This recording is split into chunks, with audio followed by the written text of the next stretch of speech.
நம்ம தாச்சாங்க விளையாடுறோம். ஃபர்ஸ்ட் இதை என்ன பண்றோம்னா நல்லா இந்த கல் எப்படி பண்ணணும் பரப்பி விரிச்சு விட்டுருணும். பரப்பி விரிச்சு விட்டுருணும். அதே மாதிரி இந்த கல்லுல எதை எடுக்கலாம் நம்ம செலக்ட் பண்ணணும். சில நேரத்தில் இப்படி உண்மையாக விழுந்துரும். அதை எதை எடுக்கணும் நம்ம யோசிக்கணும். பாருங்க இந்த இந்த கல் நான் எடுத்துக்கிறேன். சரியா? இதை எடுத்துட்டு ஃபர்ஸ்ட் ஒன்று பிடிக்கும் போது இந்த ரெண்டு எது சிம்பிள் பக்கத்து பக்கத்தில் இருக்கோ அதை பிடிச்சிங்க. ஒன்று பிடிக்கும் போது ஈஸியாக பிடிச்சிடலாம். அதனால இப்போ வந்து தூக்கி போட்டு என்ன பண்ணணும்? அழுகுனா என்னது அவுட்டு. சரியா? இது சொல்லிதான் தர விளையாட்டு ரொம்ப நாள் ஆச்சு எனக்கு. ஓகேவா? இப்ப என்ன பண்ணணும்? அதே மாதிரி இந்த கல்லை மேல தூக்கி போட்டு மறுபடியும் பக்கத்துல வைக்கும்போது ரெண்டாவது ஆட்டம். சரியா? இந்த மாதிரி வைக்கும்போது விலகி போயிடும் தண்ணி. ஆனா அந்த கல்லை தான் பிடிக்கிறது. சரியா? இப்படி இருந்துச்சுன்னா விலகிதான் இருக்கும். பிடிக்கணும். புரியுதா? ஆனா நம்ம வைக்கும்போது பார்த்து ஹேண்டில் பண்ணணும். என்னமா இங்க பாருங்க எப்படி போச்சு பாருங்க. இந்த கல்லை எப்படி போச்சு பாருங்க. ஒவ்வொருத்தவங்க டேலண்ட் அதை கரெக்டா வச்சிருப்பாங்க. நம்மளால முடியல. புரியுதா? வளைச்சு பிடிக்கிறதா? அடுத்து வந்து நாலாவது எப்படின்னா 4. சரியா? இந்த மாதிரி தள்ளி விழுந்தாலும் இந்த மாதிரி ஓகேவா? நான் சொல்லிதான் கொடுத்தேன். நான் தப்பா எனக்கு ரொம்ப நாள் ஆச்சு விளையாண்டு.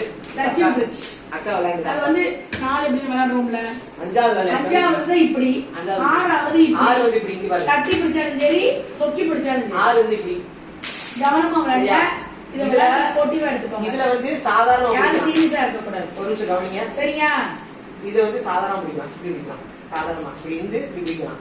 அதுக்கப்புறம் இன்னொன்று எப்படின்னா இப்படி தூக்கி போட்டு சொக்கி பிடிக்கிறது. இன்னொன்று எப்படின்னா அதே மாதிரியே தூக்கி போட்டாங்களா தூக்கி போட்டு மேல தட்டி பிடிப்பாங்க. மேல தட்டி செஸ்ட்ல தட்டி பிடிப்பாங்க.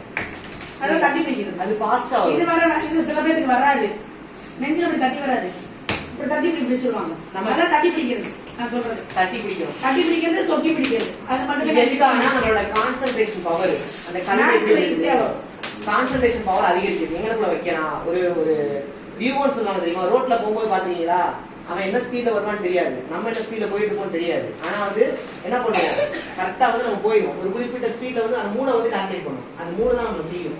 அந்த 3 செய்ய வச்சு நமக்கு தெரியாது. அதே மாதிரி வந்து இந்த விளையாட்டு மூலியமா அந்த கான்சென்ட்ரேஷன் பவர் கூடும். கவனிங்க இந்த கான்சென்ட்ரேஷன் பவர் கூடும். அந்த பச்சை கூட போடுறோம்.